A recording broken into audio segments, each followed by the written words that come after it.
I'd like to thank everyone for coming today. I just want to start with saying, wow, when putting this event together, I never expected the outcome that I have here today, and I just want to applaud you, if I could, for coming today. Thank you. And applaud yourself. Thank you.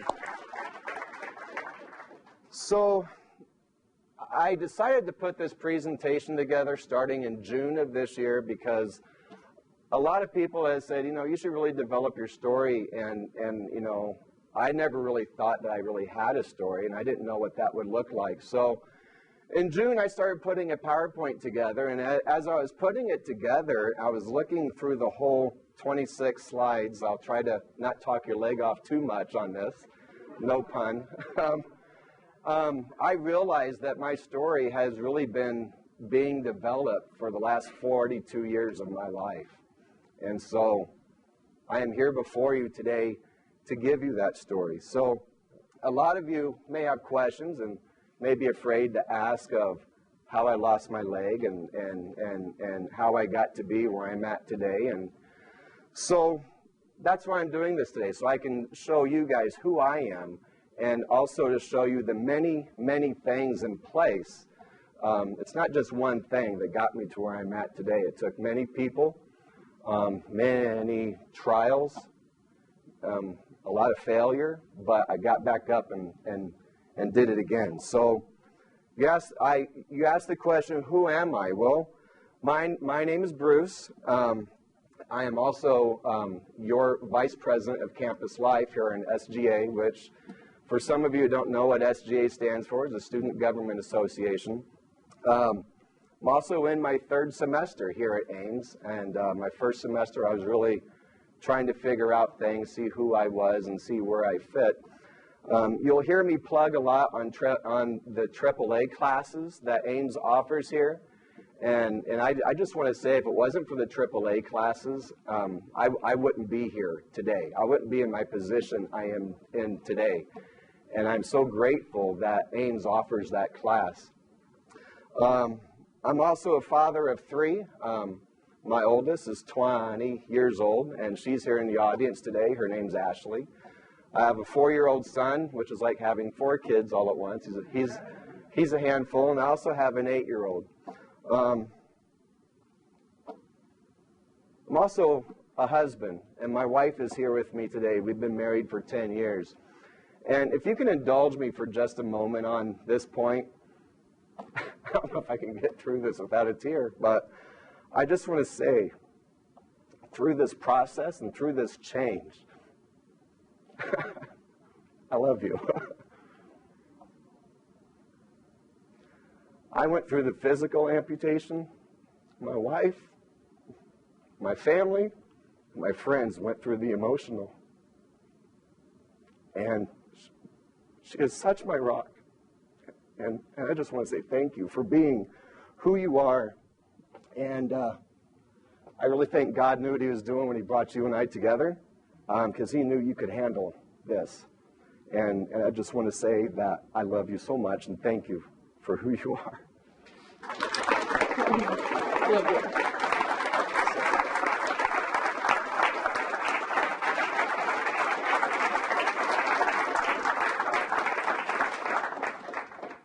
So some things I'm going to talk about today. I'm going to give you guys a little bit of background information about my birth defect, how I came to be an amputee, the choices I had before I made that leap of faith, and also how I prepared myself, and then the adaptation to change, also dealing with many hidden issues, which we're not going to focus on that too much today, on my depression and thoughts that I had, and then also finding my purpose for tomorrow, which is what I'm here today for. On here is a picture of a woman, a friend of mine named Shea, which I'll introduce in a little bit. Her name's Amy Purdy, and I don't know her exact story, but her ultimate story is she motivationally speaks. She is a double amputee. and she's an avid snowboarder. Correct me if I'm wrong, world champion, Paralympic? So, I surround myself with things like this for me to have the ability to push on, whatever difficulty you have in your life. I think it's important to surround yourself with things that will influence your change. And so a little bit about me. I was born in 1970. I was kind of a cute kid. I don't know what happened to me along the way. Hit a few branches, I think. I don't know. But anyway, I was born in Bloomington, Illinois. Lived on an 85-acre farm, which was awesome. Had a creek in our backyard and had several acreage, and I had several cats and dogs. And my closest neighbor was a mile away, so the animals became my BFFs. That wasn't a term back then. But as you can see from my birth certificate, my right foot is a lot different than my left foot, and that is the result of a clubfoot birth defect. And what a clubfoot birth defect is obviously I was born that way, I couldn't change it. The toes, if you will, were kind of wrapped around in a U shape, and my heel was pulled up into my calf muscle, and below my leg was 2 inches short, 2.5 inches short. So in my adult years, my spine had like a big S curve in it, and so not good to have that. And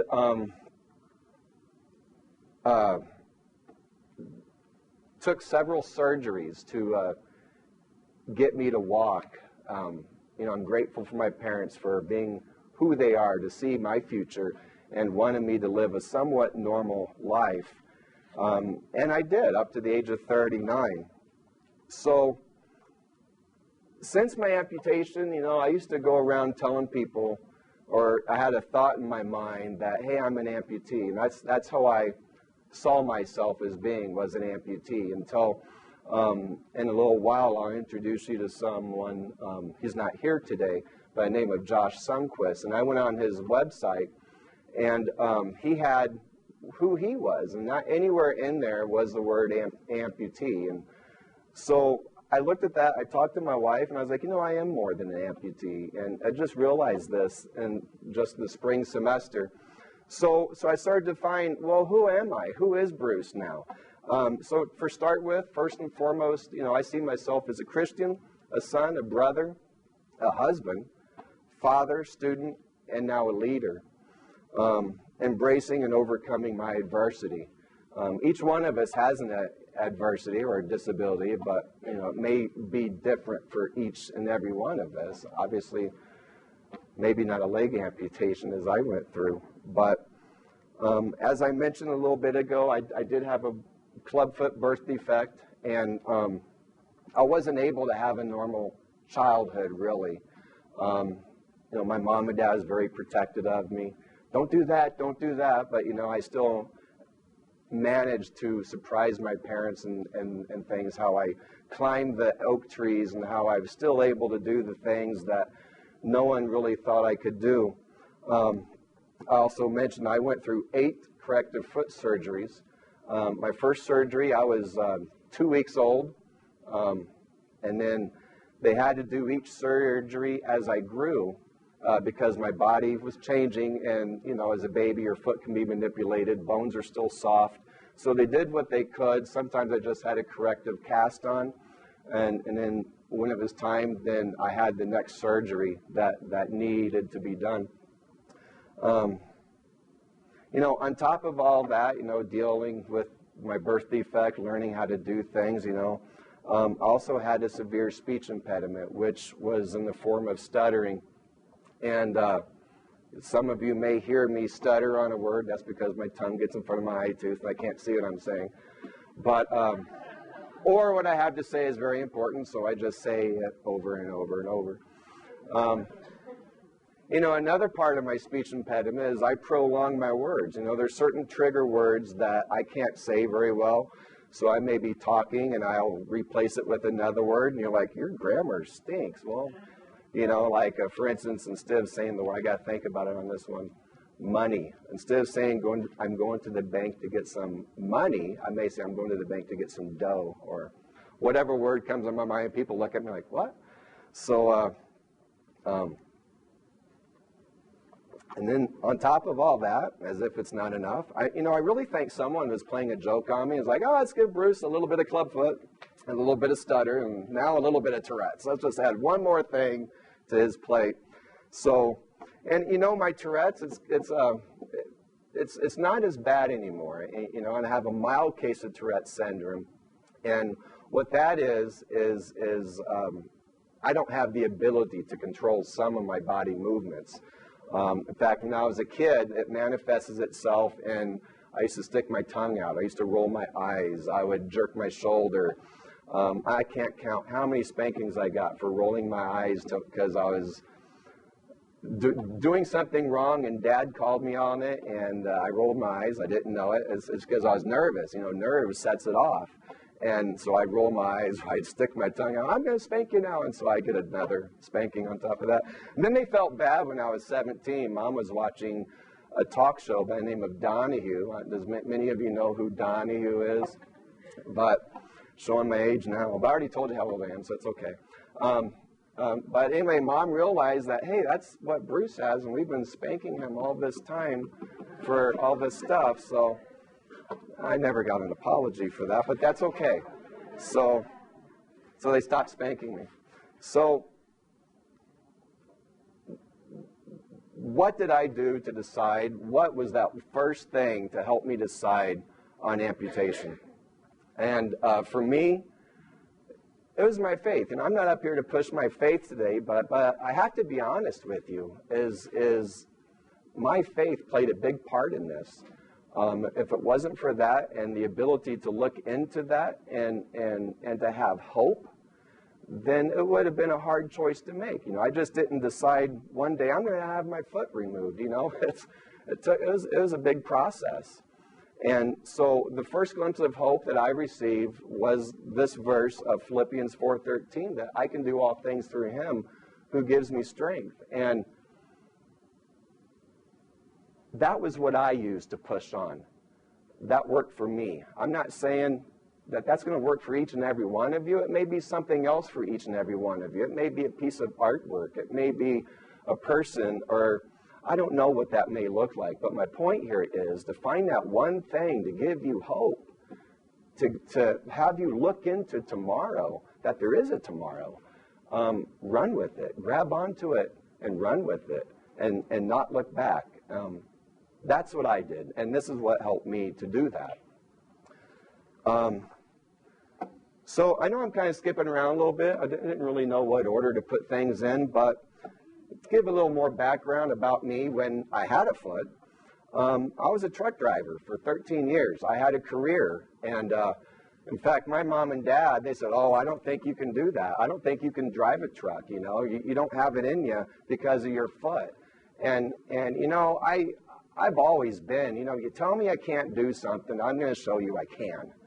And I think I've proved that many times over in my life, and I didn't realize that until I was putting this together, and I was like, wow, there are a lot of things that I've done that a lot of people said I can't do. So, driving a truck was great.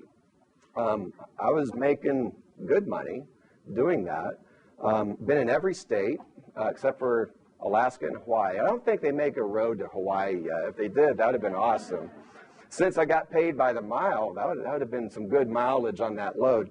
I drove a truck for 13 years. And I was able to drive that truck, an 80,000-pound truck, for 13 years with no accidents and no tickets. I think that has a lot to say for itself, with a clubfoot, with a short leg, with people saying, you can't do that. Well, I showed them I could. And then they just kind of zipped it. And my 8-year-old has a new thing when she talks a lot. Zip it, lock it, put it in your pocket. So I just kind of, hey, zip it, lock it, put it in your pocket. I can do this. I've got this. So, I had a good career. I got my CDL. It took me 3 months to go to classes and learn that. And I always told myself there's going to be a day, and I knew in the back of my mind, there's going to be a day I'm not going to be able to do this, but I'm going to ride this road as long as I can. And the end of my road came on December 6, 2009. I was working for a company hauling crude oil. And it was snowing, it was icy, and I was down in Platteville. And I was unable to control the trailer. I couldn't feel it. I had so much pain in my foot that the pain would just go up to my hip. And that's not the first time I've had that pain. That pain was coming on since 2007. And in fact, from 2007 to 2009, I was fired from 8 or 9 jobs. And they all said, you can't do the work, so we're going to let you go. So I didn't know what was going on with me. I was like, I'll just go get a new job. Got fired from that one. I'll go get a new job. Got fired from that one until I was driving this one truck, and I physically could not do it anymore.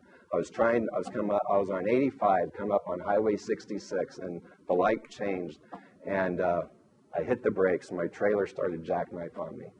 And I was able to get it stopped before I entered the intersection, but I went to the scale there, and I parked it, and I called my wife, and I said, I'm done. I can't drive anymore.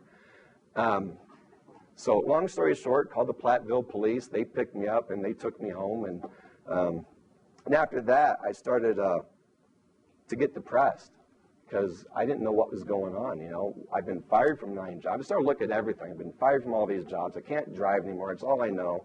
I've got kids to provide for. I had a legal matter going on. And I was like, I can't do anymore. And so I started to crawl into my little box, if you will, at that point. So I just thought, what now? You know, what's going to be tomorrow? So again, I'm skipping around a little bit, I know, but I'll come back to that in a moment. But part of my story also for inspiration is from a gentleman by the name of Josh Sundquist. I mentioned him a minute ago.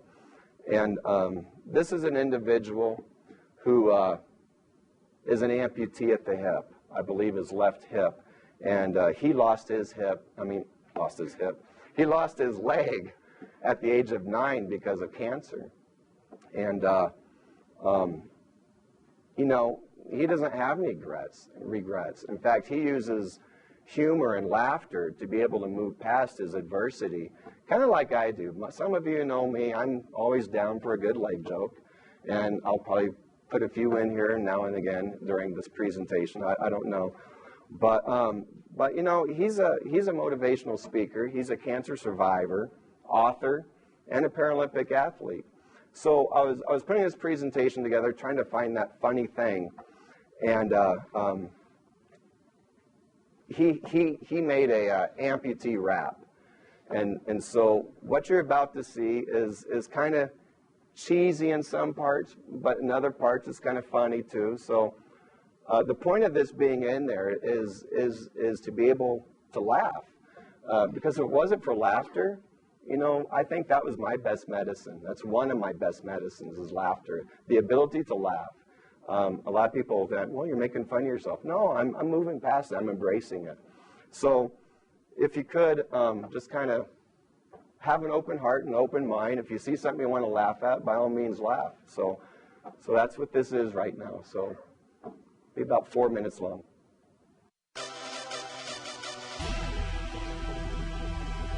Yo, let me tell you what it's like to walk a mile in my shoes. I got one leg, but a smile on my face. You've been smiling too if you have my parking space. My leg is cut off way up at the hip, but using these crutches, I run pretty quick. Using these crutches, I ghost ride the whip. When I walk by, people stare and they gawk. I'm a handicapped hustler with a natural pimp walk. Excuse me, did you lose your leg in Iraq? Nah, I lost it in a shark attack. The real true answer, lost my leg to cancer. But it don't stop me, I'm a one-legged dancer. I can break and C-walk and Soldier Boy too. I can do the stanky leg, gee, how about you? I go hard on the dance floor, set it on fire. Crutch tips worn down, so I'm a low rider. I was reading up on Twitter, some guy wrote a tweet. Said he can't dance cause he's got 2 left feet. Now he's my follower, says I'm his hero. Cause when it comes to left feet, yo, I've got zero. People always trying to hold the door. Once they notice I got less than 4. A-M-P-U-T-E-E. Listen up, people, don't feel sorry for me. A-M-P-U-T-E-E. The glass is half full, yeah, I still got 3. In the morning, I wake up 10 seconds after you. Cause when I put my swag on, I only tie one shoe. And when I do the laundry, it totally rocks. Cause unlike you, I don't have to pair my socks. I ain't scared to fight, no, not one bit. I'll just unleash my pendulum kick. I'll swing my arm and I'll crack your cranium. Cause these crutches are made out of titanium. To borrow the expression, give it some context. I'm as busy as a one-legged man in an ass-kicking contest. Cause of modern science, I am what I am. Thanks to technology, I'm a bionic man. I don't need no grills, I think you'll agree. I got something better, it's a robotic knee. You're proud of your bling? Cracker what? Cracker please. This leg right here costs 25 G's. Rappers think they the realest, chasing money, cash hoes. I'm more real than all y'all, and I got fake toes. Rappers deal with stitches, I deal with stitches. I spend my riches making customized bridges, which is why I look so fly. A-M-P-U-T-E-E. Listen up, people, don't feel sorry for me. A-M-P-U-T-E-E. The glass is half full, yeah, I still got 3. Here's some information I don't know when you might need this. It's a list of blanks you could do with a prosthesis. Hide that fake leg in unexpected places like toilets and beds. Then watch people's faces. Or hang the prosthesis out the trunk of your car. Then park it beside your local graveyard. A great way to add some fun to your life. Go out in public, stab your leg with a knife.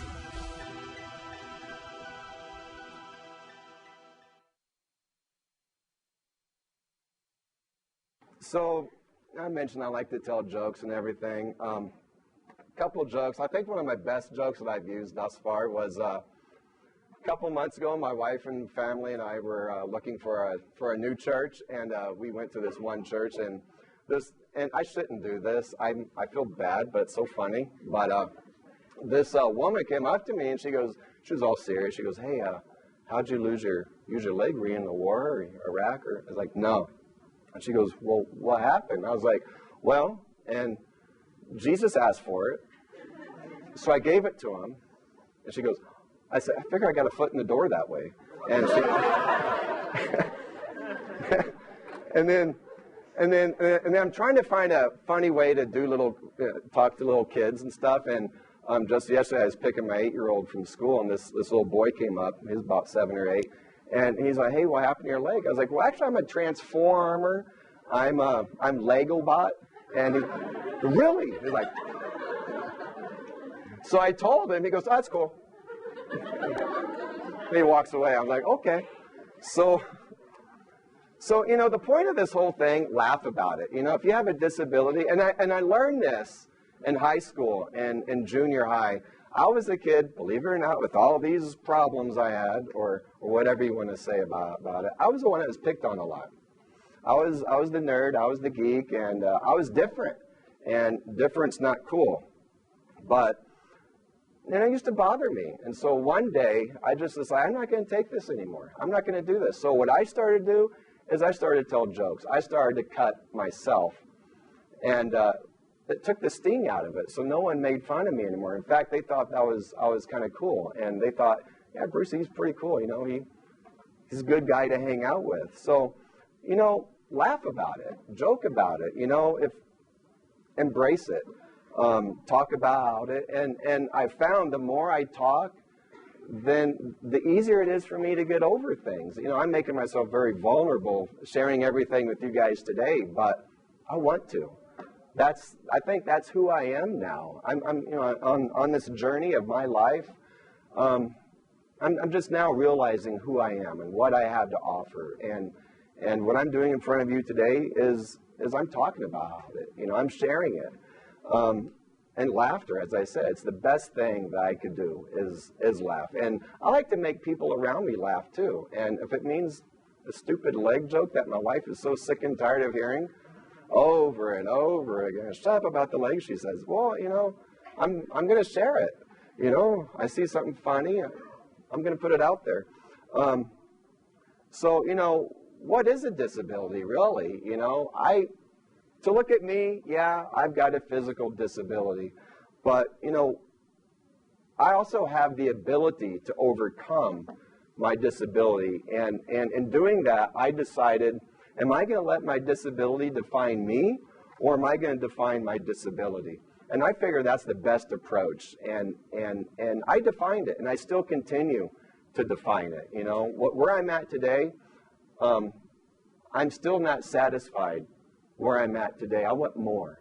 I'm not going to stay here and where I'm at in my life. I'm going to do something else, and then something else, and then something else, and building on my life, on what I did yesterday, what I did today, because tomorrow is new. And I don't know what my tomorrow holds, but I'm looking forward to it.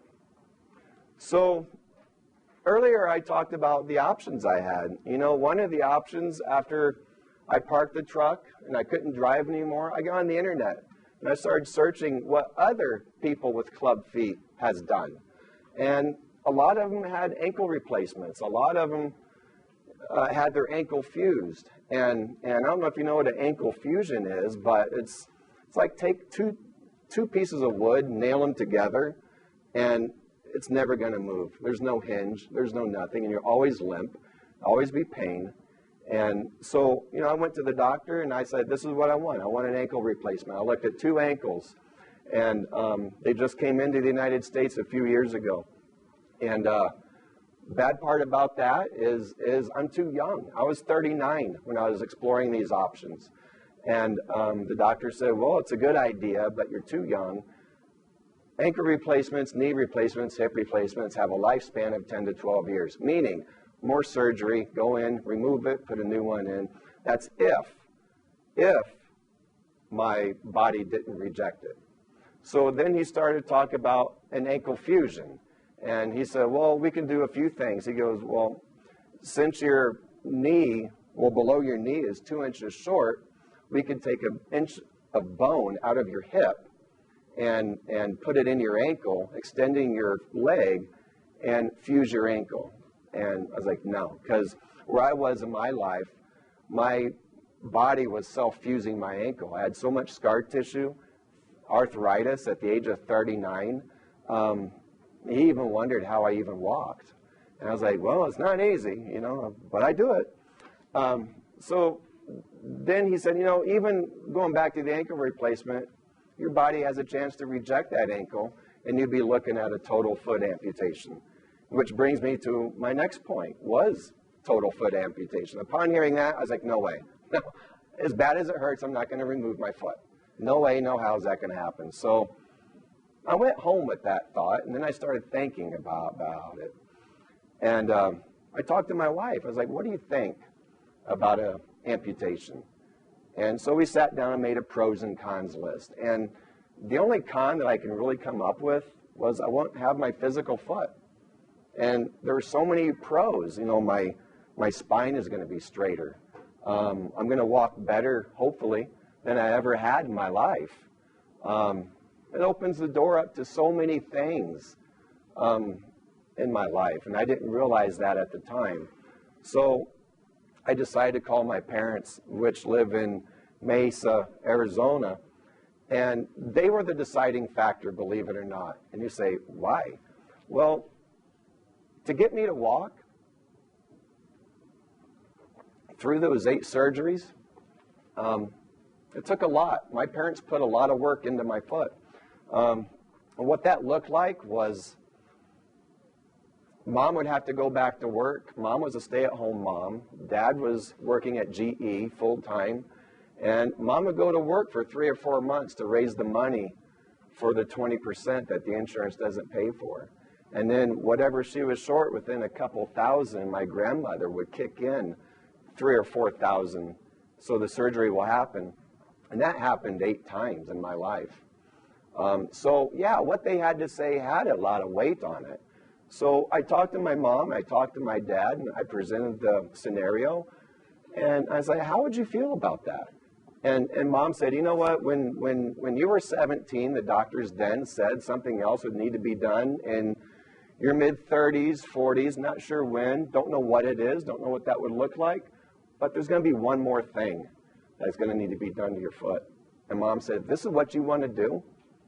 If it's a good deal, we support you 100%. And I was like, you won't be mad? I'm cutting off the work that you put into it. They said, no, you do what you feel you need to do, and we support any choice that you make. So, with that being said, we talked some more. I mean, I was having this conversation in February. I went and saw the doctor initially in January. And then I met Chris, my prosthetist. He knew me with 2 feet. Not many people in this room knew me with 2 feet, a handful.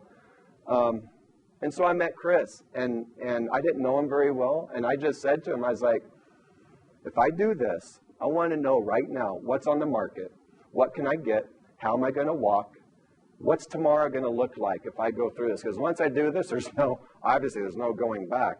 This is a big choice. And so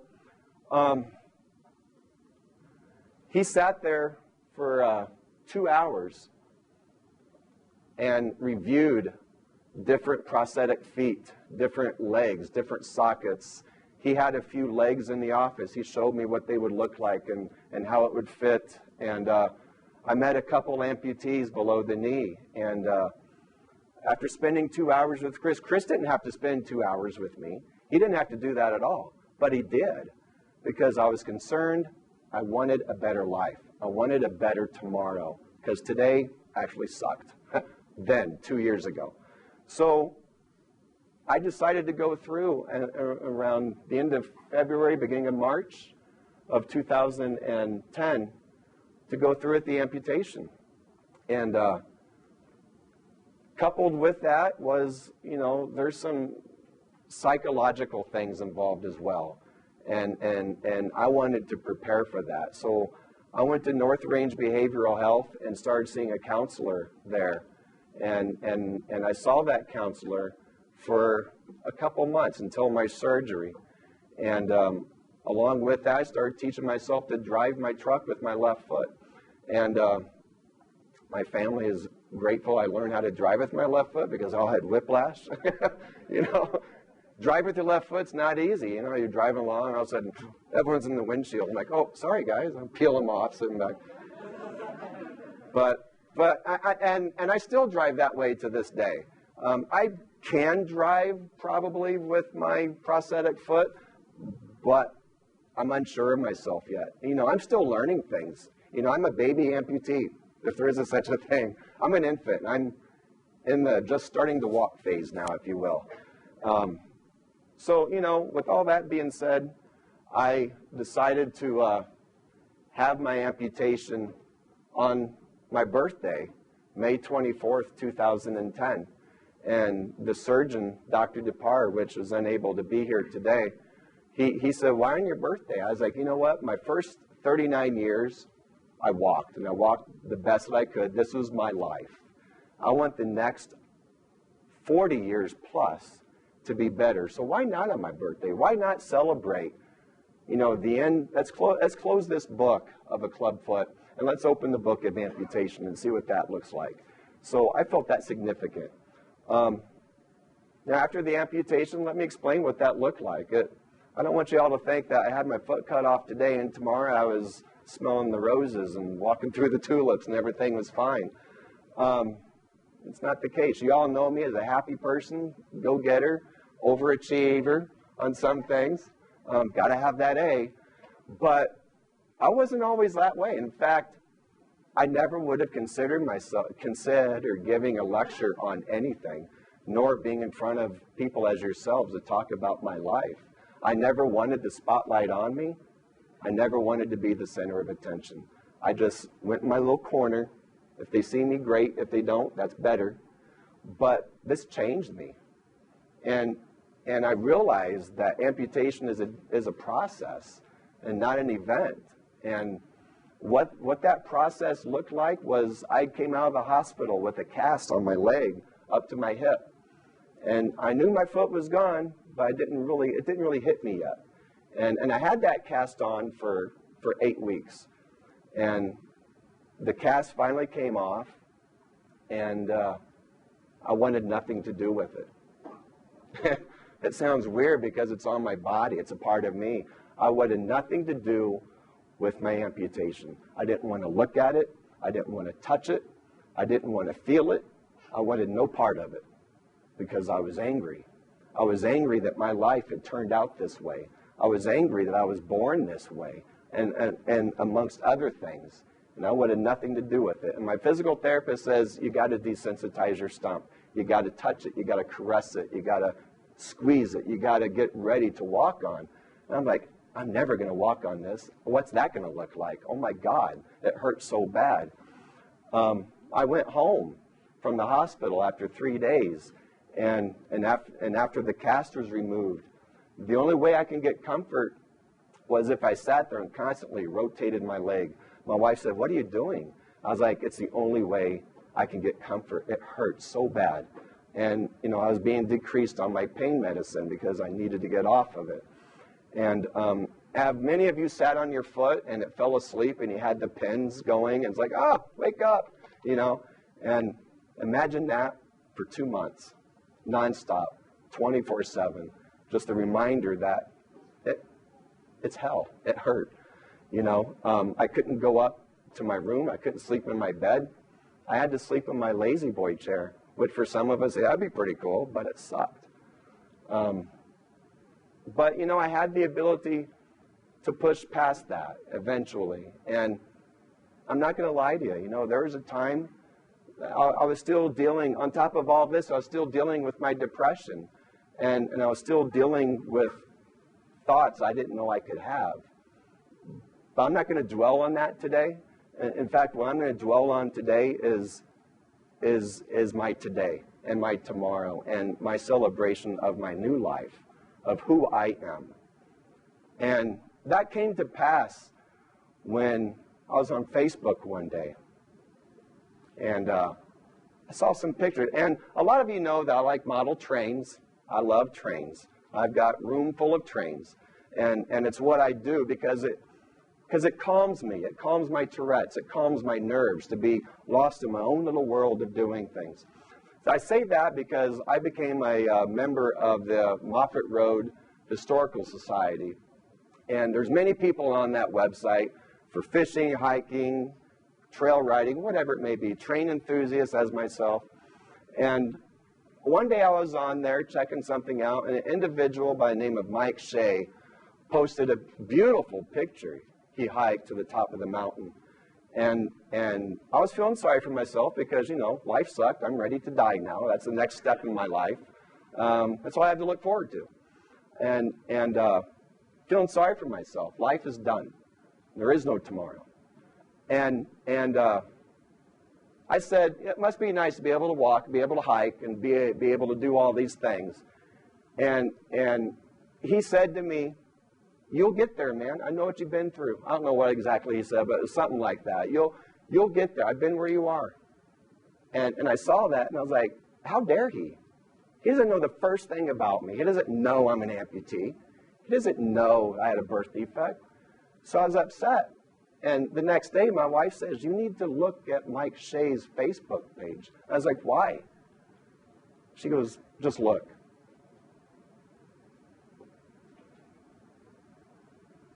I looked. And he's an amputee too. And he knew what my yesterday was. He knew what my now is. And he knew what my tomorrow was going to be. He showed me that there is life after amputation. And I didn't know that. And we started talking on Facebook. Made a few phone calls, talked on the phone a few times, and I said, man, I want to meet you one day. You know, that day is going to come, we're going to meet. And he's here with me today, Mike.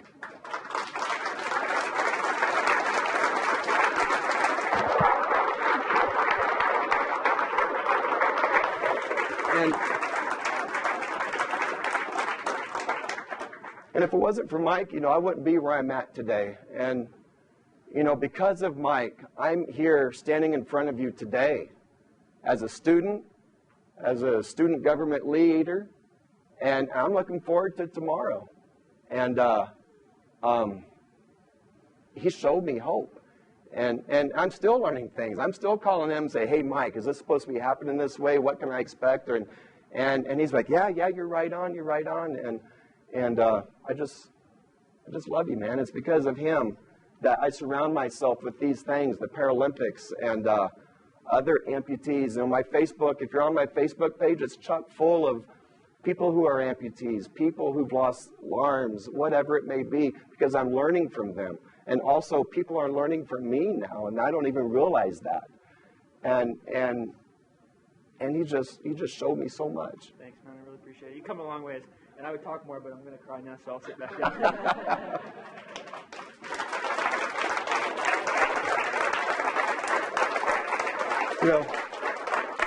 I might be a man. It's okay to cry, right? I mean, geez. I'm a little bit behind here. Well, look at me. And so, if it wasn't for him, I wouldn't be a student. I wouldn't be a student here today. He pretty much said, get off your butt and start living life. There's life out there. Also a bar on my screen. That's okay. Computers, I don't know. Anyway, my first semester here, I didn't know anybody here. I didn't know anyone. I didn't know what I was going to do. I just threw a dart and said, marketing management. Okay, that's where I'm going to go, because I wanted to work as a dispatcher in a trucking company. And that was my first goal. And I decided to get into some classes. And Fong, it's funny about Fong, awesome advisor. I was introduced to him as Mr. Fong, and I didn't know he was not Mr. Fong. I don't know how that happened. And it was in my AAA class. I called Linda Zamora. I was like, I can't find Mr. Fong's first name. And she goes, that is his first name. I was like, oh. Okay, so I made a shirt for him that said Mr. Fong. So if you see that, Mr. Fong. But I mentioned AAA classes and earlier and a couple times already, and some of you may be, well, I tested lore and I don't want to be in this AAA class. It sucks, it's a waste of time. It is not. If it wasn't for the AAA classes and Janet Chase, who just snuck in the room, I believe, if it wasn't for her stalking me for 3 weeks, yeah, I said stalking, and I wouldn't be on the Student Government Association. I wouldn't have done the things that I've done to get me to this point. And I am so grateful for Janet Chase, and also grateful for Cornell Notes. Love them. Love Cornell Notes. And so, with that in mind, I may not be an Olympian like Oscar Pistorius or anyone else on the Olympics, which, by the way, even though he did not get gold, he got gold in my book. He's the winner in my book, because for someone to enter the regular Olympics and to perform the way that he did, that just says a lot. So my Oscar Pistorius moment in my life is to graduate, is to walk across that stage, get my degree, and I know that I finished, and I finished well at that point. I still have a lot of work to do to get to that point, and so that's my goal. That's one of my goals. Some of you may have heard me already say 1MT, 1MT. And I'll explain that in a little while. So, what's your goal? Where are you going? We're all here for a reason. Go get your diploma. Go, if you haven't taken a AAA class and you're struggling, take that AAA class. Embrace it, because it's there to help you. It taught me how to be a better student. After 22 years after being out of high school, I was like, well, how do you take notes? I can't write that fast. I don't know. I don't know what I'm doing. So embrace it. It's there to help you. And along with AAA introducing me to the Student Government Association, or ASSAC. How many know what ASSAC stands for? Let me tell you those who don't know. Associated students of Ames Community College. We are peer educators and student government here to help you and do programs like you're in here today. This is a My Life presentation from ASSAC. So, I need more water. I didn't know I was ready for the next level in my life. I didn't know what that would look like. I didn't know what that was until I got involved with ASSAC. And they have a mandatory retreat session down in Florissant, Colorado called the Nature Place. And which, by the way, I did a lousy joke on one of the maids there. I took my backup prosthetic leg and we went to the ropes course and I made my bed with pillows and had my prosthetic foot hanging off the side, and I would have loved to have been a fly on the wall when the maid went in there to make my bed, but I didn't see that part, but I hope she screamed, but I don't know. Where's the rest of them? But anyway, that retreat showed me so much. I was able to not even think twice about climbing this 25, 23-foot tree and pushing myself to do that, because I've always pushed myself in my life, and this is no exception. So the foot that I have now, it's kind of cool. It's a hydraulic ankle, and how not many of you probably, well, Mike might, I don't know, but not anyone else can brag that I have tools for my body parts. I have an Allen wrench I keep in my wallet, and I can adjust my ankle to whatever setting I want. And so for this ropes course, I thought it would be important to lock my ankle into place. And because I'm taking some big steps, you know, like 2 feet, 2.5 feet apart. I'm like, okay. So, you know, I was so focused on each and every step, I didn't realize what I was doing. And before you know it, I was 23 feet off the ground. Not only did I climb the tree, I had this harness on and was able to walk across the tightrope, holding on to ropes, arm lengths apart, and going sideways, you know, testing each step with my foot to make sure I'm not going to fall off. But if I did fall off, I had a harness on, which, by the way, I'm going there. Which, by the way, they served some good food at the Nature Place, but it didn't really agree with me too much. And when you put a harness on someone with food that's not agreeable, I think you know where I'm going here. I had a harness strapped around my waist, around my thighs, and floss. I don't know what that was all about. But anyway, as I was climbing up, I was having some gassy moments, if I may say so myself. And I couldn't hold it in anymore. I was taking my steps, and all of a sudden, there it was. And it echoed. And it's not bad enough I had gas, but it's bad enough every step. Like, oh my. And then Shannon McCausland was there. Her laughter, you could hear all over the forest. And by the time I got to the top, there's like 20 squirrels and 20 crows on the ground. I was like, hey, we got dinner made tonight, okay? Just cook them up. But you know, I didn't make it 80 feet, 50 feet, however long it was, to the other tree, because I had to take my outer sleeve down to make that step, because I'm restricted with how high I can make those steps. And I needed some more leverage, so I had to take my outer sleeve down. And this may only be about 6 pounds, but it's a lot of weight when you have a little bitty pin holding it on. And it started to hurt. I was like, yeah, I'm going to need to get down now. I'm not feeling too great. And Sam, the instructor, was all, oh, keep pushing it. I was like, no, I can't go anymore. I got to come down. So, you know, I came down, and I didn't realize what I had done until I got to the ground, and I just melted. And I don't know who I hugged and who I cried and snotted on. I'm sorry if I snotted on you, but it's for a good cause. But, you know, I was impressed that I did it. I may not have finished, but I did it. You know, I did the thing that I didn't think I could do. And so when I sit here and look at these pictures, I was like, who is that guy climbing that tree? Who is that guy stepping sideways on that rope? And I want to know that guy. I want more. And in fact, it was just so empowering for me to be able to look at tomorrow in a different light and not look back on yesterday. And Sam, the instructor that was there to help us through the ropes course, said that they weren't sure if I could do this, but they didn't tell me I can't. They just sat back and watched me and see what I can do. And they said, you are the only person we've had out here, it's an amputee, that did this. We've never had an amputee here. And it's just awesome. And they said, we've learned so much from you. That just because you're an amputee doesn't mean you can't do things.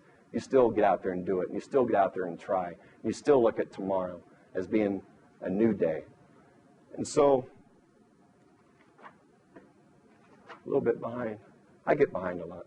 So, this summer, with that being said, we flew down to Arizona, which, by the way, going through the TSA checkpoint from Denver was pretty cool. They wiped a little swab on it and ran it through the machine, and green light, I'm good, I don't have a bomb. Okay, cool. So I was able to get on the plane. But coming back when the Phoenix airport, oh my gosh, I had to take my leg, flip-flops off, and they had to do that. I had to stand over there and just stand like this. And my son, when I come up, Daddy, I was like, don't touch me. You can't touch me. So he didn't understand. But anyway, we drove to San Diego, and I said, I'm going to boogie board. So I got a boogie board in San Diego, Imperial Beach, with a shark on it. I thought it was appropriate. And the second picture there is my son. That's as far as he went. He's like, no, I'm not going to go, Dad, you go. So, and then my 8-year-old, you can't see her, is right in front of me. You can't, because my boogie board's in the way there. But, I got out there in the water. I left this with this leg. I left the leg on, and I'm glad I did, because the waves coming in would have knocked me over. I've been hopping on, oh, my God. And so, I was able to do it, and I had fun. And it's such a great feeling to be able to sit there and soar, and kind of felt like you're flying, and I loved it, and I'm going to do it again one day. And, just one more thing that I can add on I did it. I'm not surfed yet, and that's next. So when I was able to get back, I went and saw Chris, my processist, and there was like a half a cup of sand that was inside my foot. I was happy to know I didn't have crabs, so it all worked out. Or any sushi either. I don't know. So, again, plugging AAA again. You guys are going to love me for AAA plugs. So, Janet Chase had the class that I was in to come up with a quote and said, come up with a quote that you like and read it to us and tell us why you like it. And so I came up with this quote, and it really talked to me. Just simply, to every person there comes that special moment where he is tapped on the shoulder to do a very special thing unique to him. What a tragedy if that moment finds him unprepared to do the work that would be his finest hour. Winston Churchill. So I feel standing before you right now, I'm in my finest hour. My hour can only improve as time goes on. And as you're sitting here listening to me, one question comes to my mind. What's your finest hour? You may not be in your finest hour right now, but you have a finest hour. It's coming up. What are you doing to prepare for that? So what's next on my list? Climbing the tree. I've been in the water. I drink the ocean. Not great either if you drink the ocean. So I started looking at different feet, saying, I'm ready for the next level of my life, And they measure amputees through 0 through 4, and, K0 to K4. And, when I started to walk, I had a learning foot. That's at one level. And now this is like a level 3, if you will. And I'm ready for the next, I said. And so I started looking in different feet, and I thought the blade feet, like Pistorius has, was cool. And then I learned you can only run in them. You can't walk in them. I was like, plus insurance doesn't pay for it either. So I'm not going to get that. So I called Mike. I said, hey, Mike, I'm looking for a foot. What should I get? So he took me to the OSHA website. He sent me on my phone several links for me to look at different feet. And he explained each one in detail. And the OSHA website, OSSUR, weird name with 2 little dots above the U, right? Yeah.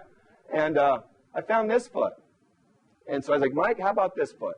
He said, well, I actually think that's a very good foot. In fact, there's a lot of Paralympic snowboarders who are amputees that use this foot, and you'll be very satisfied with this foot.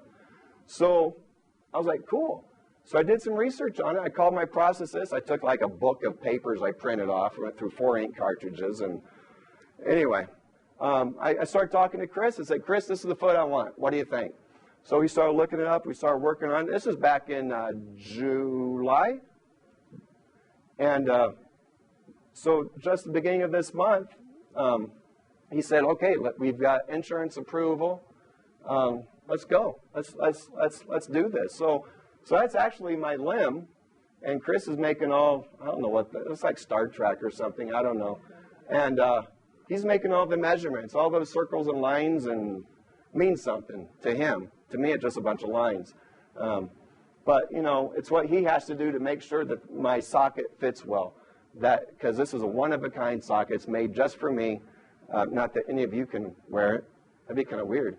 But anyway, if you can indulge me for just a moment, got a little something special planned. Chris, if you can come up. And this is Chris Manning. He's my processist.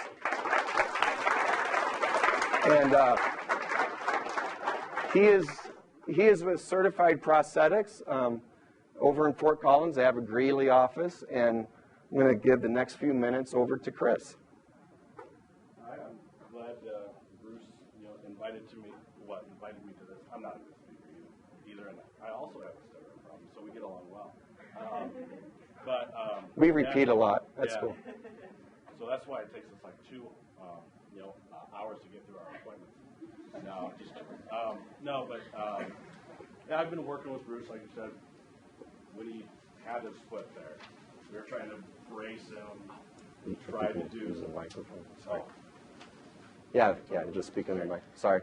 Yeah, we were sitting there trying to brace his foot, trying to relieve pain, and then finally one day, he came to me and wanted to talk about amputation, and we talked for a while. And with the amputation, you go through one surgery.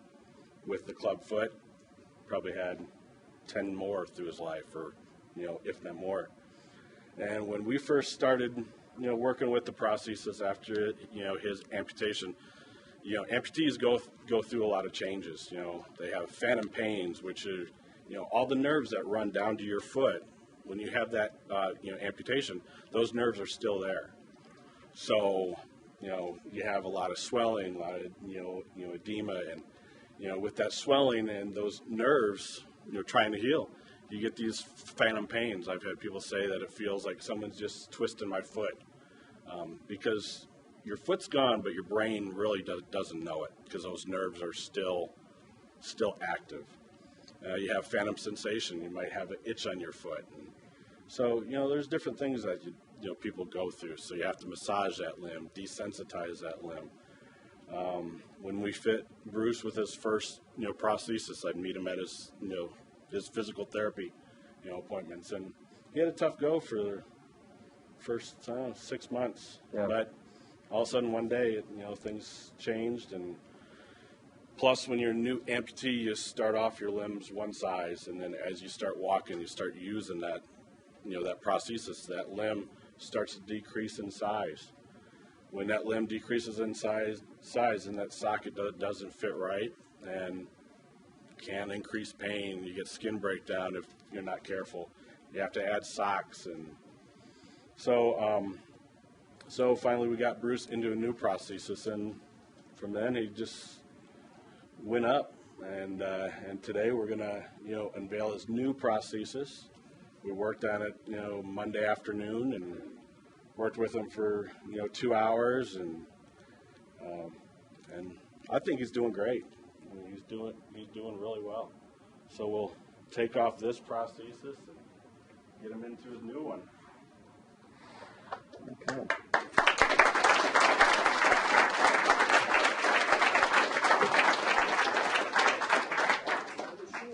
You want to hold it up and they can see it? So this is a new prosthesis. Right here, he wanted us to do the T-shirt, into the socket, so he has the 1MT, 1MT in it. He also had his kids put his their handprints on the shirt. Some of the handprints didn't come out because the the paint that was used kind of bled through, but you can see a few, and then at the bottom it has one more thing, one more time. And this foot is very nice. It's it's a carbon graphite, at the bottom. So as you strike that heel and you're rolling through, it kind of stores that energy through the step, and then you get a nice roll through. And also, this gray ball here just acts as a shock absorber and a torsion adapter.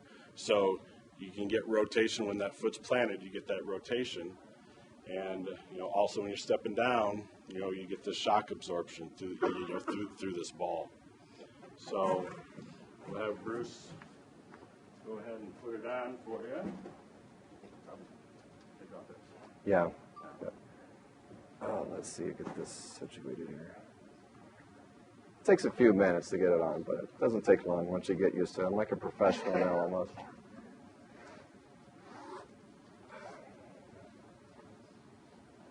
Actually, I do need a 5-ply. And that locking key.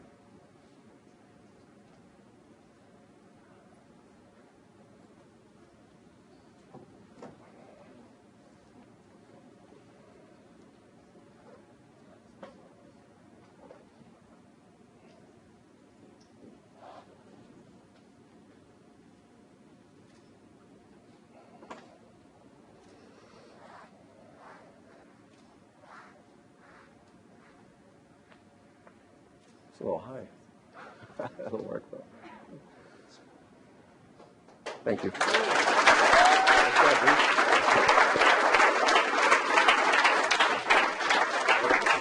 Thanks, Chris. Was that 25 G's too? 13. 13. It's a little cheaper than my other leg, actually, by a tad. So I actually have the price of a new car on my leg right now. A nice size. But 1MT. Some of you don't know what that is.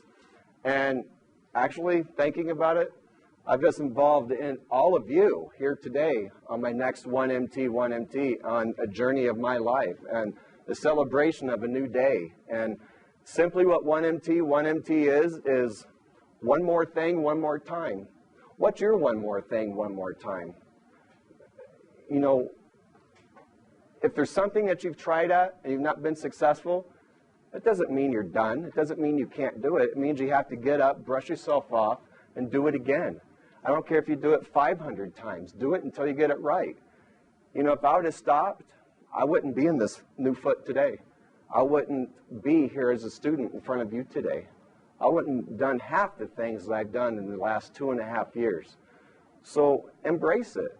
Find your one more thing, one more time, and do it.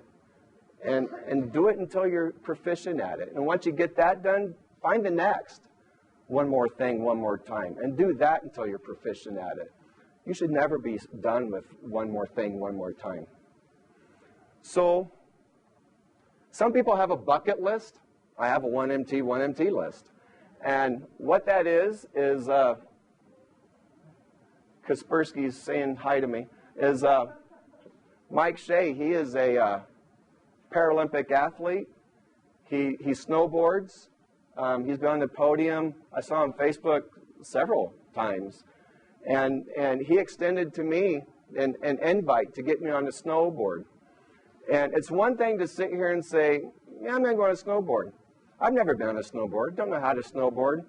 I think it involves snow, right? Right, it involves snow? And downhill? Okay. Not uphill? Okay. And so I went out and bought me a snowboard. I went out and spent $289 to get me a snowboard, bindings, and boots. People are like, you don't have a snowboard. I know, isn't it great? I'm going to do that one more thing, one more time.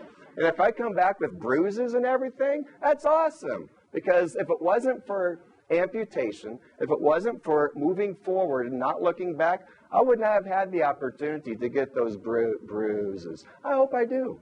So January 3rd, 4th, and 5th, my family and I are taking Amtrak all the way through the mountains. I don't want to drive in the snow. Whiplash, remember? And we're going to go to Winter Park for three days, and Mike's going to show me how to break my neck, and I'm looking forward to it. And so, you know, I give this whole presentation, and I'm up here before you, and if you think about it, we're all a family, right? We're all friends. We're all here together. We're all going to hurt together. We're all going to cry together. We're all going to help one another, too. So if we pull together and do that 1MT, together we really can soar. And there's no stopping us. So at this time in the presentation, I just would like to open the mic up. If you have any questions, I'll try to answer them as best I can.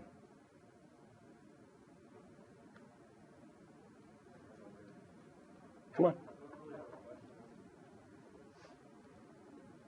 I'm going to trip over my other foot. Never thought I'd say that. What'd you do? I tripped over my foot, my third foot. Hi, my name's Adam. I just wanted to say thank you, Bruce, for doing this presentation. It's a real inspiration to me because I myself am a disabled student, and if you can do it, so can I. Absolutely. I mean, and it's hard for me sometimes because my disability isn't, it's kind of nice because my disability isn't physically viewable, but at the same time, it's also not, because I don't get as much attention for it. Like, people don't come out and say, oh, can I help you? Like, I have to really try and really seek out that help, and to see you go for it and make a lot, the one more thing, one more time, it's a very inspirational thing, and thank you. Thank you. Good luck. Any other brave soul with a question? I'm pretty open, you know. I won't bite you. I might kick you. No. No. Which, your choice. Your choice. You can use this one. No.